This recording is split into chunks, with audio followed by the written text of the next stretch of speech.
রাতের অন্ধকারে সিদ্ধেশ্বর পালকে মিথ্যে মামলা দিয়ে অ্যারেস্ট করা হলো কেন? পুলিশ প্রশাসন জবাব চাই, জবাব দাও।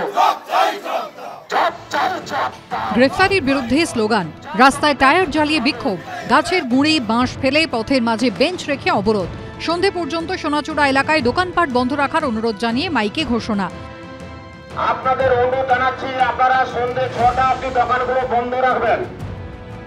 বন্ধের প্রতিবাদ করায় স্থানীয় ব্যবসায়ীদের একাংশের সঙ্গে গেরুয়া শিবিরের নেতাকর্মীদের কথা কাটাকাটি।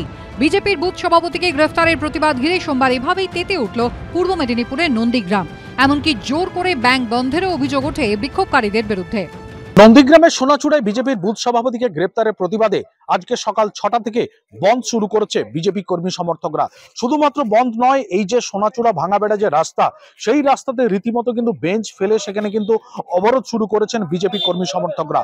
গতকাল রাত্রে এই সোনাচূড়া বাজারের কাছে বিজেপি এবং তৃণমূল কংগ্রেস কর্মী সমর্থকদের মধ্যে বচসা হয় এবং সেই বচসাতে এক তৃণমূল কর্মীকে মারধর করার অভিযোগ ওঠে এবং সেই ঘটনায় বিজেপির বুথ সভাপতিকে গ্রেপ্তার করা হয়। যতক্ষণ না বিজেপির এই বুথ সভাপতিকে নিঃশর্তভাবে মুক্ত করা হচ্ছে সেই অবধি কিন্তু তারা এইরকম ভাবে ধর্ম অবস্থান এবং যে ধর্মঘট তারা কিন্তু চালিয়ে যাবেন। ঘটনার সূত্রপাত রবিবার নন্দীগ্রামের সোনাচূড়া বাজারে। তৃণমূলের অভিযোগ, তাঁদের কর্মী প্রদীপ ঘোষের ওপর চড়াও হন বিজেপির বুথ সভাপতি সিদ্ধেশ্বর পাল। এলোপাথারি মারধরের পাশাপাশি তাঁকে শ্বাসরোধ করে খুনের চেষ্টা করা হয় বলেও অভিযোগ করে শাসক দল। অন্যদিকে বিজেপির পাল্টা অভিযোগ, তাঁদের বুথ সভাপতি সিদ্ধেশ্বর পালকে মিথ্যে মামলায় ফাঁসিয়ে পুলিশকে দিয়ে গ্রেফতার করতে বাধ্য করেছে তৃণমূল। তারই প্রতিবাদে পথে নেমে এদিন পুলিশ প্রশাসন ও রাজ্যের শাসক দলের বিরুদ্ধে সরব হয় তারা।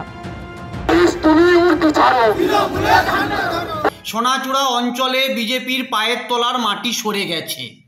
সেই হতাশাগ্রস্ত এবং হীনমন্যতা থেকে তারা প্রতিহিংসা বশত সোনাচূড়া গোকুলনগরকে সন্ত্রাসের মুক্তাঞ্চল করতে চাইছে।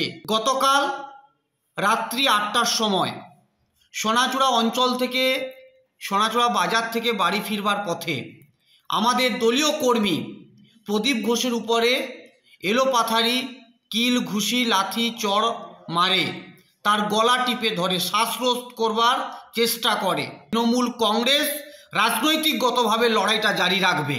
বুথ সভাপতি সিদ্ধেশ্বর পালকে গতকাল পুলিশি অভিযোগ দিয়ে তৃণমূলের হারমাত বাহিনী তুলে নিয়ে গেছে। তারই প্রতিবাদে আজকের আমাদের এই 10 নম্বর সোনাচূড়া বাজারে পথ অবরোধ কর্মসূচি পালন করছি।